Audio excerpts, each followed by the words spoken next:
మంచిది. నూతన సంవత్సరంలో కూడా మారు మనసు రాకపోతే ఎవరు ఏమీ చేయలేరు. గుర్తుపెట్టుకోండి. 1వ తారీఖు ఎందుకు ప్రభు సన్నిధికి వస్తున్నామంటే, ఇంకా ఉన్న 364 రోజులు కూడా ప్రభు మనకు క్షేమాన్ని ఇవ్వాలని, ప్రభు కృపకు మనం పాత్రులం అవ్వాలనే ఈ 1వ తారీఖు ప్రభు సన్నిధికి మనము వస్తూ ఉన్నాం. దేవునికి స్తోత్రం. హల్లెలూయా. మంచిది. మరొకసారి మీకును అలాగే మన వాయిస్ ఆఫ్ గ్రేస్ అనే ఛానల్ చూస్తున్న ప్రజలకందరికి కూడా ఈ 2024 హ్యాపీ న్యూ ఇయర్ శుభాకాంక్షలు తెలియజేస్తున్నాం. దేవుడు మిమ్మల్ని మీ కుటుంబాలను దీవించునుగాక. హల్లెలూయా. యెషయా గ్రంథము 6వ అధ్యాయము 1 నుండి 8 వచనాలు మనం చదువుకుందాం. రాజైన ఉజ్జియా మృతి నొందిన సంవత్సరమున అత్యున్నతమైన సింహాసనమందు ప్రభువు ఆసీనుడై ఉండగా నేను చూచితిని. ఆయన చొక్కాయి అంచులు దేవాలయమును నిండుకొనెను. ఆయనకు పైగా సేరాపులు నిలిచియుండిరి. ఒక్కొక్కరికి 6 రెక్కలుండెను. ప్రతివాడు 2 రెక్కలతో తన ముఖమును, 2 తన కాళ్ళను కప్పుకొనుచు 2 ఎగురుచుండెను. వారు సైన్యములకు అధిపతియగు యెహోవా, పరిశుద్ధుడు పరిశుద్ధుడు పరిశుద్ధుడు, సర్వలోకము ఆయన మహిమతో నిండి ఉన్నది అని గొప్ప స్వరముతో గాన ప్రతిగానములు చేయుచుండిరి. వారి కంఠస్వరము వలన గడప కమ్ముల పునాదులు కదులుచు మందిరము ధూమము చేత నిండగా. దేవునికి స్తోత్రం. అక్కడే ఉండండి, తర్వాత చదువుకుందాం. ప్రార్థన. పరిశుద్ధుడా, ఈ నూతన సంవత్సరంలో మొట్టమొదటిగా ఈ సంఘములో నీ వాక్యమును విత్తుచుండగా నిశ్చయముగా నాతో మాతో మీరు మాట్లాడండి. ఈ 24వ సంవత్సరములో ఒక గొప్ప అద్భుతాలు మా జీవితాల్లో జరిపించండి. సేవ సంఘము కూడా అభివృద్ధి అయ్యే కృప దయచేయండి. ఆ విధంగా ప్రతి బిడ్డ నడుము కట్టి నడుమును బిగించుకొని నీ సేవ చేయడానికి సిద్ధపడే కృప మీరు దయచేసి నడిపించమని యేసు పరిశుద్ధ నామమున అడిగి వేడుకొనుచున్నాము తండ్రి. ఆమేన్. దేవునికి స్తోత్రం. సంతోషంగా ఉన్నవారు హల్లెలూయా, హల్లెలూయా. యెషయా భక్తుడు అని అనగానే మనకందరికీ గుర్తుకొచ్చేదేంటి? ప్రవక్తల్లోకెల్లా పెద్ద ప్రవక్త. బైబిల్ కాని బైబిలు, బైబిల్ లాంటి బైబిలు, బైబిల్లో ఉన్న బైబిల్ ఏ బైబిల్ అంటే యెషయా గ్రంథము అని అంటారు. దేవునికి స్తోత్రం. హల్లెలూయా. యెరూషలేములో దాదాపు 40 సంవత్సరాలు ప్రవక్తగా నిలబడిన ఒకే ఒక వ్యక్తి ఎవరో తెలుసా? యెషయా. దేవునికి స్తోత్రం. హల్లెలూయా. ఎన్ని సంవత్సరాలు? తాను బ్రతికినది 75 సంవత్సరాలు. ప్రభు సేవలో ఉన్నది 40 సంవత్సరాలు. తన సొంత జీవితము కంటే ఎక్కువ సమయం ఎవరితో గడిపాడో తెలుసా? దేవునితో గడిపాడు.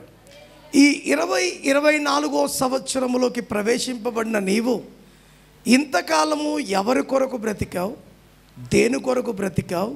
ఇక మీదట ఎవరి కొరకు నువ్వు బ్రతకాలని ఆశపడుతున్నావు అనేది చాలా ప్రాముఖ్యమైన విషయాలుగా ఈరోజు నీవు నేను ఆలోచించవలసిన అవసరత ఉంది. దేవునికి స్తోత్రం.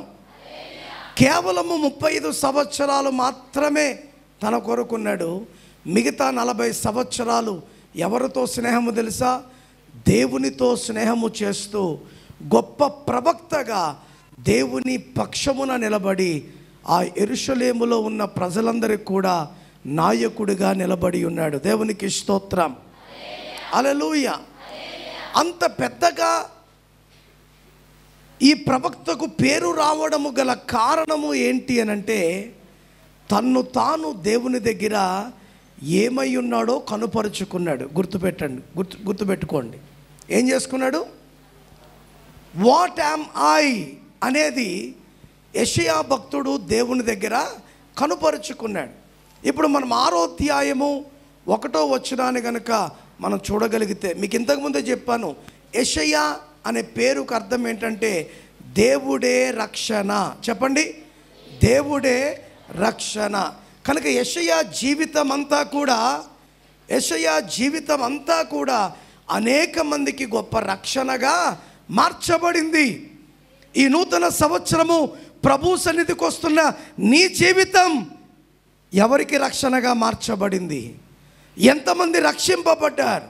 ఎంతమంది ప్రభు చెంతకు నిన్ను బట్టి రాగలిగారో ఒక్కసారి నిన్ను నీవు పరిశీలించుకోవాలి. నియర్లీ 40 years తన జీవితము దేవునితో దేవునిలో ఉండడానికి దేవుడు యెషయాకు కృపను చూపించాడు. అనేక మందికి మాదిరికరమైన జీవితాన్ని జీవించాడు. అనేక మందికి క్రీస్తును తనలో నుండి చూపించాడు. ఏ క్రీస్తు? అప్పటికి క్రీస్తు లేడు, కానీ రాబోయే క్రీస్తును కూడా ప్రపంచానికి పరిచయం చేసిన గొప్ప ప్రవక్త. దేవునికి స్తోత్రం. హల్లెలూయా, హల్లెలూయా. అందుకే దేవుని వాక్యాన్ని జాగ్రత్తగా చూస్తే, రాజైన ఉజ్జియా మృతి నొందిన సంవత్సరమున అత్యున్నతమైన సింహాసనమందు, అదొక్క మాట గుర్తుపెట్టుకోండి, ఏంటంటే రాజైన ఉజ్జియా మృతి పొందిన సంవత్సరము. అదే సంవత్సరము యెషయా భక్తుడు ఒక అద్భుతమైన దర్శనమును చూచుచున్నాడు. దేవునికి స్తోత్రం. హల్లెలూయా. యెషయా భక్తుడు ఏం చూస్తున్నాడు? ఏ సంవత్సరం అయితే రాజైన ఉజ్జియా చనిపోయాడో అదే సంవత్సరము ఒక అద్భుతమైన దర్శనము ఎవరు చూస్తున్నారు? యెషయా భక్తుడు చూస్తున్నాడు. దేవునికి స్తోత్రం. హల్లెలూయా. ఎందుకు చూడగలిగాడు అంటే, నేను అనుకుంటాను యెషయాకు అడ్డుగా ఉన్నాడేమో దేవుని దర్శనముకు. ఎవరు? ఉజ్జియా.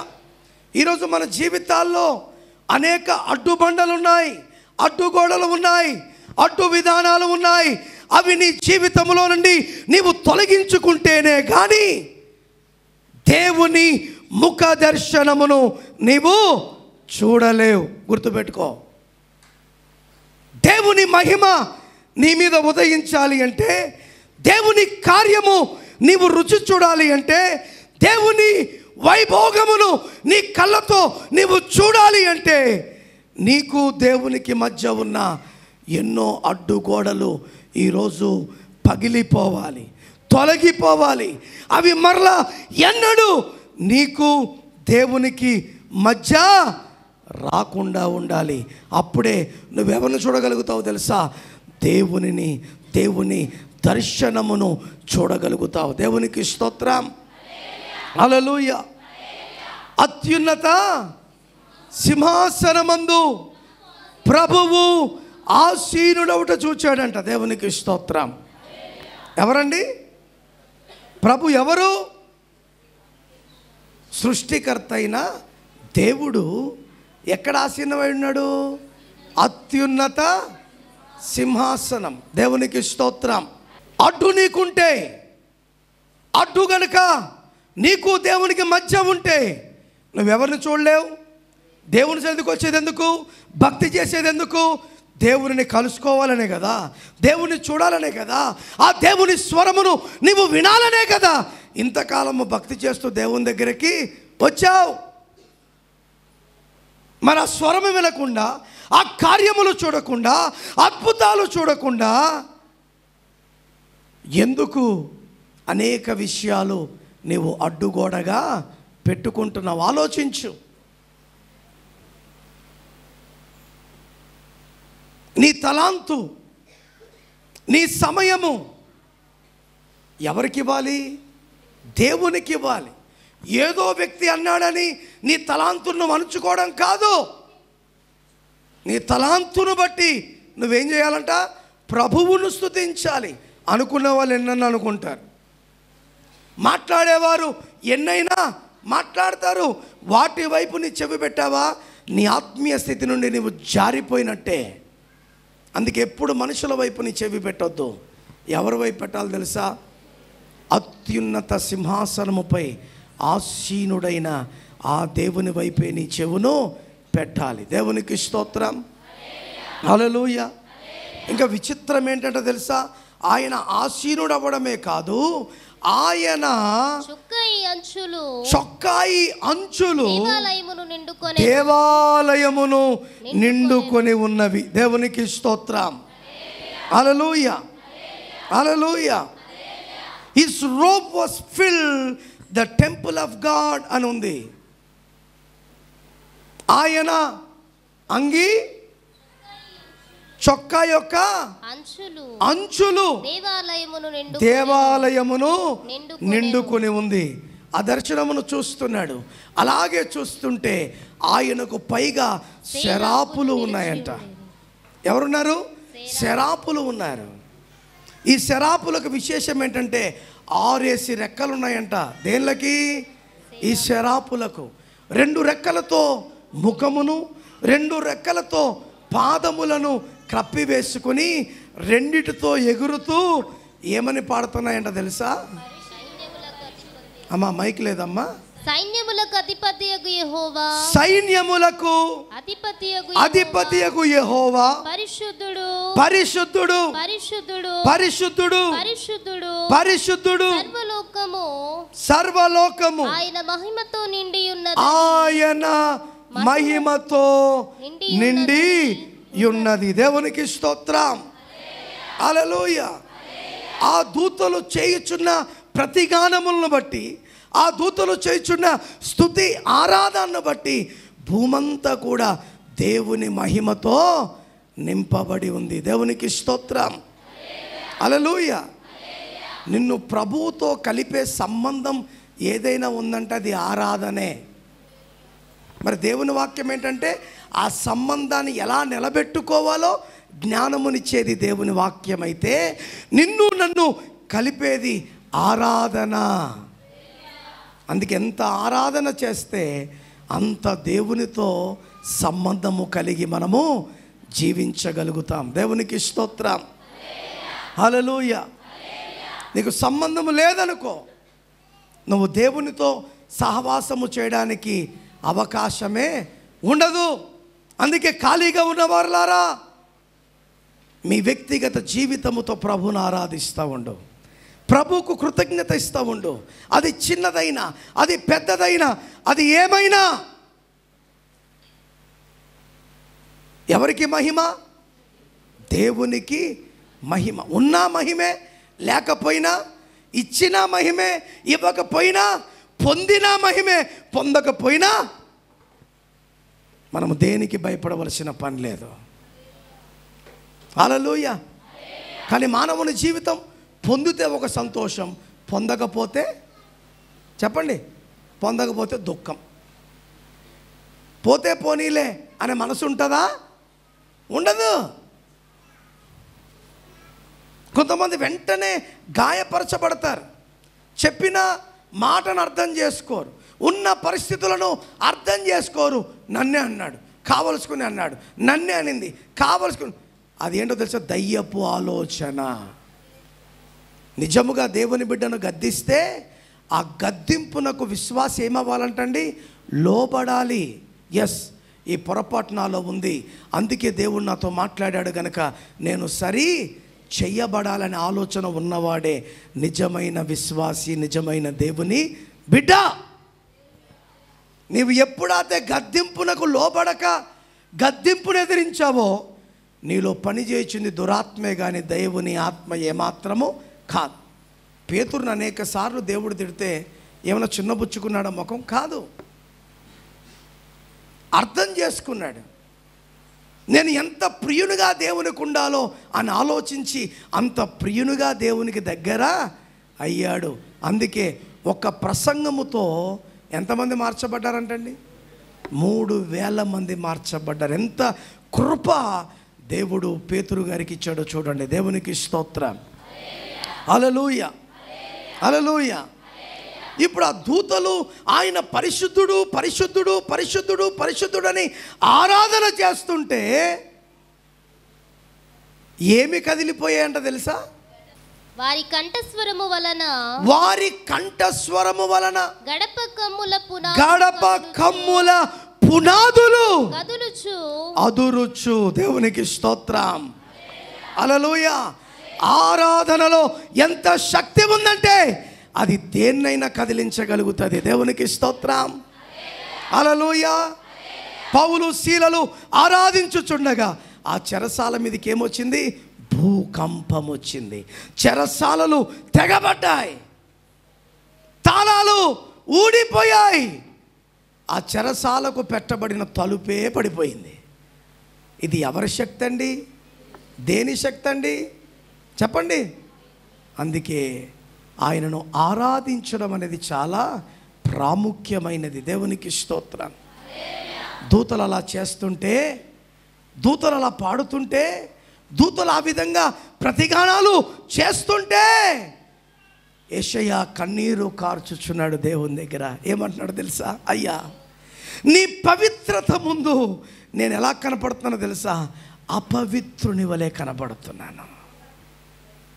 నీ పరిశుద్ధతను చూస్తుంటే నేను ఎంత రోతగా ఉన్నానో నా జీవితం మాకు కనపడుతుంది అని ఏడుస్తూ ఉన్నాడు.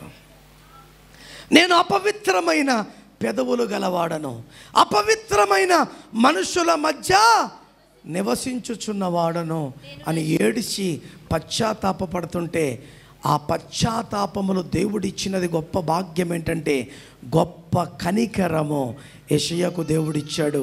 అదేంటో తెలుసా? ఒక దూత ఏం చేసింది? బలిపీఠము మీద నుండి కారుతో తీసిన నిప్పును చేత పట్టుకొని నా యొద్దకు ఎగిరి వచ్చి నా నోటికి దాన్ని తగిలించి ఇది నీ పెదవులకు తగిలెను గనుక నీ పాపమునకు ప్రాయశ్చిత్తమాయెను నీ దోషము తొలగిపోయెను. దేవునికి స్తోత్రం. ఎప్పుడైతే ప్రభు చెంతకొచ్చి నీ నీచమైన బ్రతుకును దేవుని దగ్గర సమర్పిస్తావో, బలిపీఠము నుండి నీకు వచ్చే అద్భుతమైన అవకాశం ఏంటో తెలుసా? మరలా నేను పవిత్రపరచబడగలిగిన స్థితిని దేవుడు మనకు అనుగ్రహిస్తాడు. దేవునికి స్తోత్రం. హల్లెలూయా. యెషయా పెదవులను కాల్చాడు దేవుడు. నీ పాపములన్నీ కూడా తొలగింపబడ్డాయి అన్నాడు దేవుడు. ఆ తర్వాత ఒక స్వరం వింటున్నాడంట. ఏంటో తెలుసా స్వరము? అప్పుడు నేను ఎవరిని పంపెదను, మా నిమిత్తము ఎవడు పోవునని, నా నిమిత్తము ఎవరు పోవుదురని ప్రభువు సెలవీయగా వింటిని. దేవునికి స్తోత్రం. హల్లెలూయా. దేవాతి దేవుడు ప్రతిరోజు నివసించే దేవాలయం నేనే. అందరు చెప్పులు కొడుతూ ఆత్మలో నా దేవుడు గుర్తించే నన్ను అద్భుతమే. దేవాది దేవుడు ప్రతిరోజు నివసించు దేవాలయం నేనే. ఆత్మలో నా దేవుడు గుర్తించే నన్ను అద్భుతమే. కుతూహల మార్పాటమే నా యేసుని సన్నిధిలో, కుతూహల మార్పాటమే నా యేసుని సన్నిధిలో. ఆనందమే నా ప్రియుని సన్నిధిలో. ఆనందమే నా యేసుని సన్నిధిలో. కుతూహల మార్పాటమే నా యేసుని సన్నిధిలో. కుతూహల మార్పాటమే నా యేసుని సన్నిధిలో. హలో క్రీస్తు మహారాజుకి హల్లెలూయా. ఎక్కడి వరకు వచ్చాం? నేను ఎవరిని పంపెదను అని ఆలోచిస్తున్నాడట. ఆ స్వరం ఎవరు విన్నారు? యెషయా భక్తుడు విన్నాడు. విన్న తర్వాత యెషయా దేవునికి చెప్తున్న మాట ఏంటో తెలుసా? చిత్తగించుము, నేనున్నాను నన్ను పంపుమనగా. దేవునికి స్తోత్రం. ఏమంటున్నాడు? చిత్తగించు నాయనా, నేనున్నాను, నన్ను పంపు. 24లో దేవుని స్వరం నీ దగ్గరికి వస్తుంది. నువ్వు చెప్పవలసిన మాట ఏంటో తెలుసా? చిత్తము ప్రవ్వా, నీ సేవను నేను చేస్తాను, నన్ను పంపు. దేవునికి స్తోత్రం. 23వ సంవత్సరం వరకు నీ కుటుంబం కొరకు, నీ పొట్ట కొరకు, ఆస్తి సంపాదన కొరకు, ఆస్తిని ఎగేసుకోవడానికి నువ్వేం చేసావు? కష్టపడ్డావు. కానీ 2024లో నువ్వు ఎక్కడ సహకరించాలో తెలుసా? ప్రభు పరిచర్యలో నువ్వు సహకరించాలి. అలా సహకరించకపోతే నీవు నేను చేస్తున్న భక్తిని బట్టి ఏ ప్రయోజనము ఉండదు. గుర్తుపెట్టుకోండి. ఆ మహామహిమ కలిగిన దేవుని యొక్క దర్శనమును చూడగా యెషయా ఒకటే అన్నాడు, నేను చాలా అపవిత్రమైన వాడను. ఒకవేళ ఈరోజు నీవు అటువంటి తీర్మానము గనుక తీసుకోగలిగితే నిన్ను కూడా దేవుడు పరిశుద్ధునిగా చేయడానికి ఆయన సిద్ధముగా ఉన్నాడు. అట్టి కృప దేవుడు మీకు ఇచ్చి నడిపించునుగాక.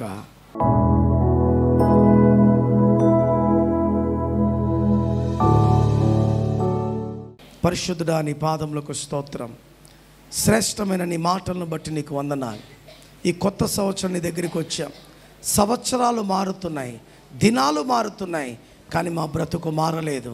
కానీ నీ పరిశుద్ధతను చూచి యెషయా భక్తుడు నాయన తన అపవిత్రతను ఏ విధంగా తెలుసుకున్నాడో మేము కూడా మా అపవిత్రతను తెలుసుకుని నీ పాదముల దగ్గర విడిపించి, ప్రభా ఇదిగో నీవిచ్చు ఆ పరిశుద్ధమైన జీవితాన్ని జీవిస్తూ నడుము కట్టి నీ సేవ చేసే కృప మీరు అనుగ్రహించి నడిపించమని, విన్న ప్రతి బిడ్డను మీరు దీవించండి.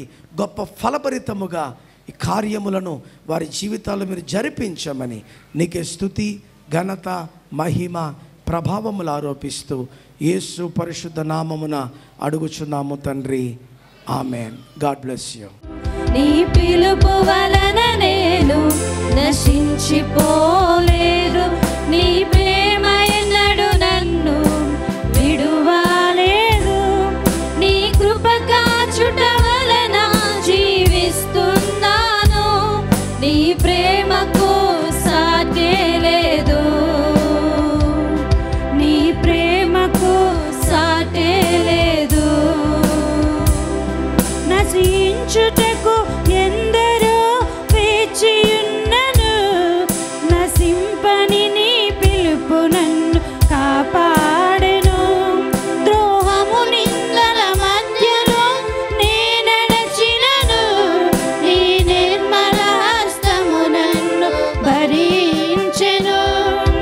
యజమానుడా, నా యజమానుడా, నన్ను పిలచిన యజమానుడా, యజమానుడా, నా యజమానుడా, నన్ను నడిపించే యజమానుడా, నీ పిలుపు వలన నేను నశించిపోలేదు, నీ ప్రేమ ఎన్నడు నన్ను విడువలేదు, నీ కృప కాచుట వలన జీవిస్తున్నాను, నీ ప్రేమకు సాటి లేదు, నీ ప్రేమకు సాటి లేదు. మనుషులు మూసిన తలుపును కొన్నైనను, నాకై నీవు తెరచినవి అనేకములు. మనోవేదనతో నిన్ను విడిచి పరుగెత్తినను, నన్ను వెంటాడి నీ సేవ చేసితివి. నా ఆధారమా, నా దైవమా, పిలచిన ఈ పిలుపునకు కారణమా. నా ఆధారమా, నా దైవమా, పిలచిన ఈ పిలుపునకు కారణమా. నీ పిలుపు వలన నేను నశించిపోలేదు, నీ ప్రేమ ఎన్నడు నన్ను విడువలేదు, నీ కృప కాచుట వలన ప్రేమకు సాటే లేదు. అందరం రెండు చేతుల పైకి. ప్రేమకు సాటే లేదు. నీ ప్రేమకు సాటే లేదు. నీ పిలుపు వలన నేను నశించిపోలేదు.